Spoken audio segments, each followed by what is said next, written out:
Hey, what is up, mortals? It is Corey Perkins here, and welcome to part 14 of What If Deku Was Trained by Stain.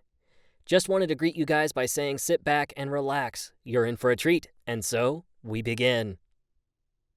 The night was still young, yet Stain could not waver the dread crawling beneath his skin. From the uneventful encounters he had with them, he knew well that if his suspicions ended up correct, a lot might get hurt.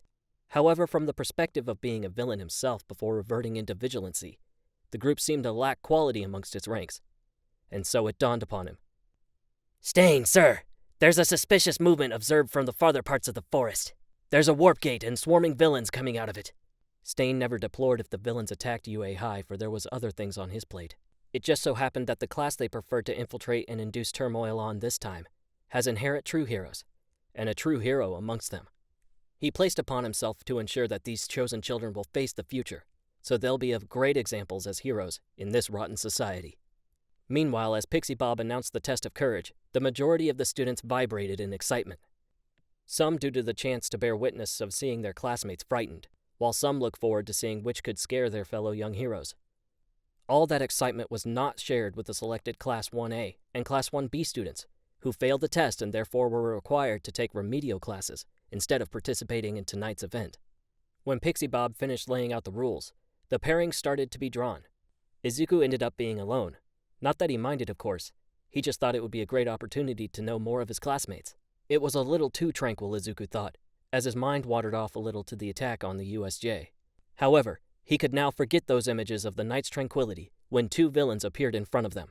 As one advanced, it successfully knocked out Pixie Bob, while the remaining Pussycats shifted their stances into offense. It crossed Izuku's mind that under these attacks, Kota was left alone. Amidst the chaos, Mandalay used her telepathic ability to reach out and warn the teachers. Next, Izuku heard her voice order them to evacuate as their safety was the priority at the moment. While they assigned some of the students to scatter and aid others, Ida was about to leave with Izuku, but he said he would catch up later as Kota would probably be off alone and in danger. It was a good thing he knew where the kid had hidden himself already. That fact alone could ease the whole retrieval. However, when he arrived, Kota was towered by a villain and immobilized by fear. As the villain geared up for an attack, Izuku well anticipated this, so he powered up one for all, lunged toward Kota, and pulled him out of harm's way. Although as he took in the situation, his phone got ruined in the process, making communication impossible, but the priority remained the same, Kota's safety. "Koto-kun, stay behind me, and when I give the signal, run as fast as you can, and I'll follow after. I'll always be there to save you." "Oh, that's some heroic speech you got there, green boy. Are those your last words before I finish you off?" The villain taunted with a condescending smirk, which contorted his features. Izuku had left his blades at the quarters as he never expected this. It could have done something to distract the villain. He could only do so much with the little percentage of control he has over One for All. "This is not the time to think about that. To protect Kota is my #1 priority," he thought, steeling himself along the way as he powered up to 100%. Neglectful of the risk as they continued their tango of violence. While he deemed it a success to injure the villain, it still looked like a near-lost battle, as he sustained twice the amount of injuries as the villain. "Wait, I recognize you. You're one of the brats on the list." The villain's voice trailed off as he charged, his fist finding a way to meet Deku's stomach, which almost knocked out the young hero. There, Kota's panic erupted as he informed Midoriya that the villain's identity is Muscular, the one who brought upon the heroic death of his parents. "Is that the League's goal tonight? To kill me?" Muscular's laughter bloomed while he regained his stance once more. "That, and maybe before you kill over, you could be nice enough to tell me where we can find this Bakugo kid. He's our greatest priority, more than your death." "Kachan, what offense did he commit against the League?" For a moment, Izuku felt panic at the sound of his childhood friend's name on the mouth of a League member. But even before Midoriya finally came to the conclusion as to what brought on such a target, blades of various kinds seemingly fell out of nowhere, which caged the villain. "Izuku!" the intruder called out. Though as much as there was a familiarity in their methodology, the individual's identity remained foreign to him. "Save the kid and aid your classmates as much as you can." At first he found himself perplexed, for he expected the intruder to be the villain's backup. Yet, as Muscular struggled to gain mobility, it hit him. This one, whose fashion resembled his mentor, was probably the new student he took on after the Hosu incident, Spinner. Meanwhile, The one behind the opponent's immobility was his mentor himself, probably cautious of communicating with him in an open space. Just as the whole situation finally sunk in at Midoriya, a knowing nod of both understanding and gratefulness was sent toward the older apprentice of their mentor. "I'll do just so! Thank you!" Immediately, he activated his quirk, where he then took Koda into his arms and leaped to get to Aizawa as soon as possible. While they were on their way, Koda reflected as to what Mandalay had told him back then. "One day, Koda, when you have the experience of being saved, you'll understand why your parents chose what they did." "Why?"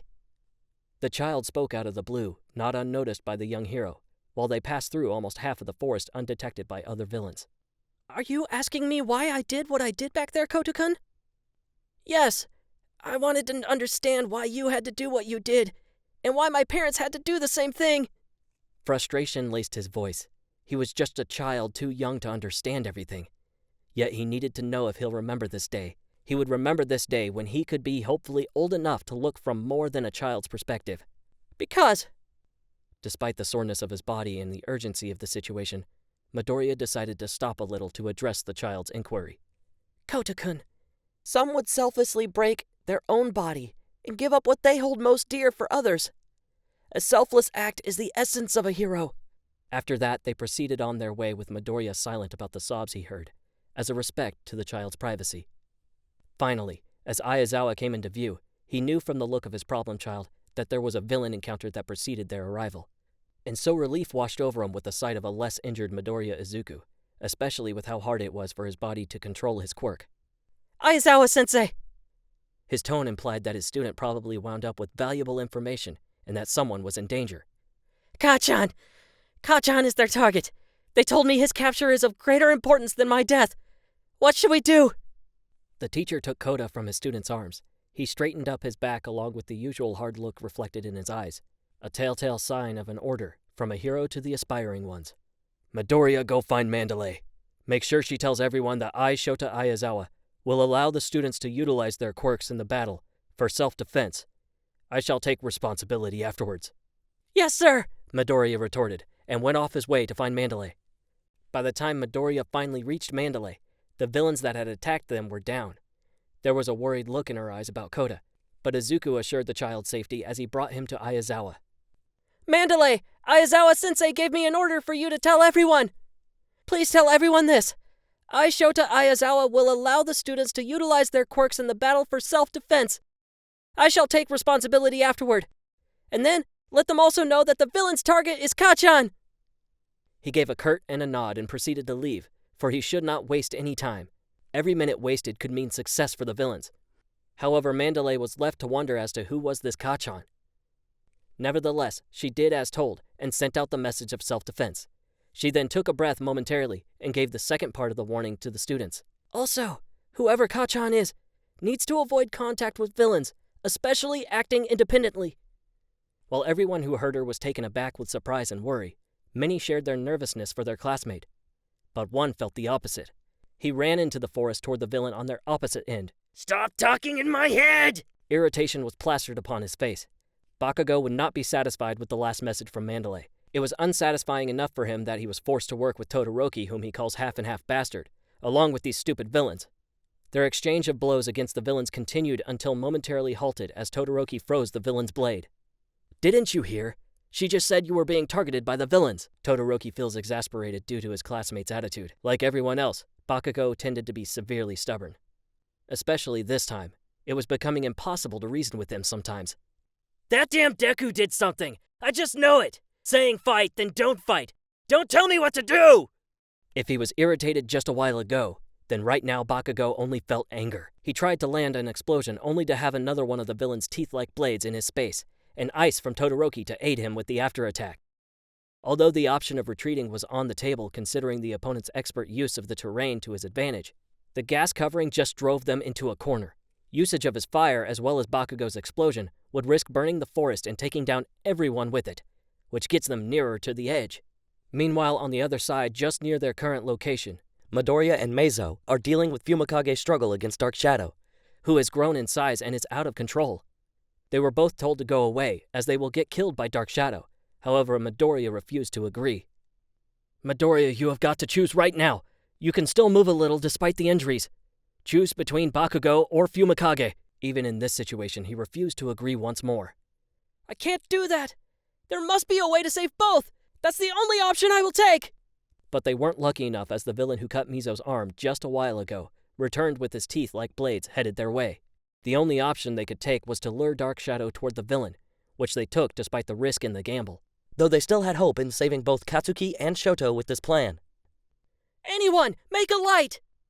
Before anyone could comprehend what the order was about, Dark Shadow clawed upon the villain and crushed its blade-like teeth, added by a follow-up strike. The opponent was finally down. That was the time both Katsuki and Shoto realized what transpired. Both of them generated a heavily controlled fire and explosion, respectively, to light up Dark Shadow, which effectively brought back Dark Shadow into his original size, which seized the rampage. For a moment, Fumikage wallows from what Dark Shadow had done, which was rooted in his weakness to control his quirk.